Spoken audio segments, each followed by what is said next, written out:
পতিত আওয়ামী লীগের শাসনামল জুড়ে ক্ষমতার প্রভাব খাটিয়ে একের পর এক ব্যাংক দখলে নেন এস আলম গ্রুপ। অভিযোগ রয়েছে, নাম সর্বস্ব প্রতিষ্ঠানে ঋণের নামে হাজার হাজার কোটি টাকা ব্যাংক থেকে লুটপাট করে দেশের আর্থিক খাতকে ভঙ্গুর দশায় পরিণত করেছে।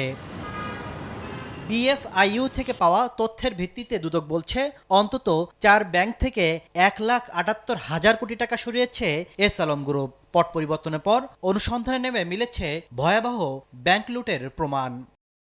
সোমবার ফার্স্ট সিকিউরিটিজ নামে ব্যাংক থেকে ঋণের নামে প্রায় 1100 কোটি টাকা আত্মসাতের অভিযোগে এস আলমের চেয়ারম্যান সাইফুল আলম সহ সংশ্লিষ্ট 43 জনকে আসামি করে আলাদা দুটি মামলা করেছে দুদক। পরস্পর যোগ সাজসে অপরাধমূলক অসদাচরণ ও বিশ্বাস ভঙ্গ করে জালিয়াতির মাধ্যমে আত্মসাৎ করা হয়েছে। এই অভিযোগে এস আলম সহ 37 জনের বিরুদ্ধে দুদকে একটি মামলার অনুমোদন হয়েছে। আমাদের যে দুটি মামলা অনুমোদন হয়েছে সেই দুটি মামলায় 1100 কোটি টাকার মতো আত্মসাৎ করা হয়েছে। এদিকে স্থানীয় সরকার প্রকৌশল অধিদপ্তরের সাবেক প্রধান প্রকৌশলী আলী আখতার হোসেন, ওয়াহিদুর রহমান সহ 3 জনের বিরুদ্ধে দুর্নীতির খোঁজে মাঠে নেমেছে দুদক।